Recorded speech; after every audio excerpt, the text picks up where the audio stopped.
আমরা মাছে ভাতে বাঙালি হলেও গরুর মাংস পছন্দ করে না এমন মানুষ হাতে গোনা কিছু সংখ্যক। বাঙালিরা গরুর মাংসের যে কোনো রেসিপি চেটে পুটে খায়। গরুর মাংস কষা, গরুর মাংসের কালো ভুনা, বগুড়ার ঐতিহ্যবাহী আলু ঘাটিটাও গরুর মাংস দিয়ে রান্না করলে অনেক মজা লাগে। আসসালামু আলাইকুম এভরিওয়ান, কেমন আছেন আপনারা সবাই? আজকে আমি গরুর মাংস দিয়ে বুটের ডাল রান্না করবো। আর বুটের ডাল রান্না করার জন্য গরুর মাংসগুলো খুব সুন্দর করে পরিষ্কার করে নিয়েছি।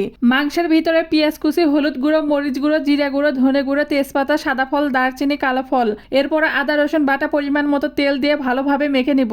যে কোনো তরকারি মাখার উপরে সেটার স্বাদ নির্ভর করে। যে তরকারি যত মাখা হয় সেটার টেস্ট তত দ্বিগুণ হয়। তাই আমি যে কোনো তরকারি রান্নার সময় একটু সময় নিয়ে মাখামাখি করি। কি পরিমাণ মাখামাখি করছি সেটা আপনারা দেখতেই পাচ্ছেন। মাংসের সঙ্গে যখন মশলাগুলো খুব ভালোভাবে মিক্স হয়ে যাবে তখন আমি এর ভিতরে পরিমাণ মতো পানি দিয়ে দিব।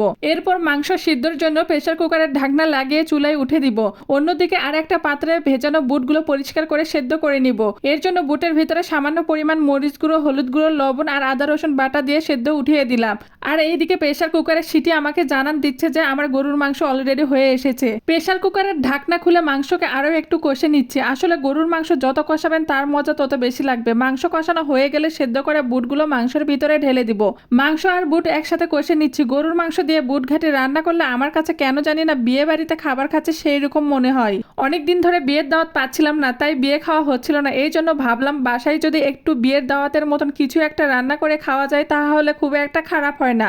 অন্য এলাকায় বিয়ের খাবার কি হয় তা জানি না, তবে আমাদের বগুড়ায় গ্রামের যেগুলো বিয়ে হয় সেগুলোতে মাস্ট বুটের ঘাটি থাকবেই। বিয়েতে যত রেসিপি থাক না কেন বুটের ডাল ছাড়া বিয়ের খাবার জমে না। আর আমার কেন জানি না বিয়ে বাড়িতে বুটের ডাল খেতে খুব মজা লাগে, আলাদা একটা টেস্ট পাই যেটা অন্য কোথাও পাওয়া যায় না। তাই ভাবলাম আজকে বিয়ে বাড়ির মতন করে বাসাতে বুটের ডাল রান্না করি। সত্যি কথা বলতে কি, আমি বিয়ে খেতে যেতাম বুটের ডাল খাওয়ার জন্য। শুধু আমাদের এইদিকে বিয়ে বাড়িতে বুটের ডাল রান্না হয় না, ওয়াস মাহফিল মিলাদ এগুলোতেও বুটের ডাল রান্না করে খাওয়ানো হয়। অথবা ছোট যে কোনো অনুষ্ঠান হলে মাছ মাংস যেটাই থাক না কেন তার সাথে বুটের ডাল থাকবেই। বুটের ডাল আর মাংস কষানো হয়ে আসলে এটাতে আমি তেলানি বা বাগার দিব। আপনারা অবশ্যই এটাকে কি বলেন অবশ্যই জানাবেন। আস্তে আস্তে সবগুলো ডাল দিয়ে ভালোভাবে কষে নিচ্ছি, কারণ যেহেতু আমি বিয়ের ফ্লেভার নিয়ে আসবো সেহেতু ডালগুলো একটু বেশি সময় ধরে কষাতে হবে।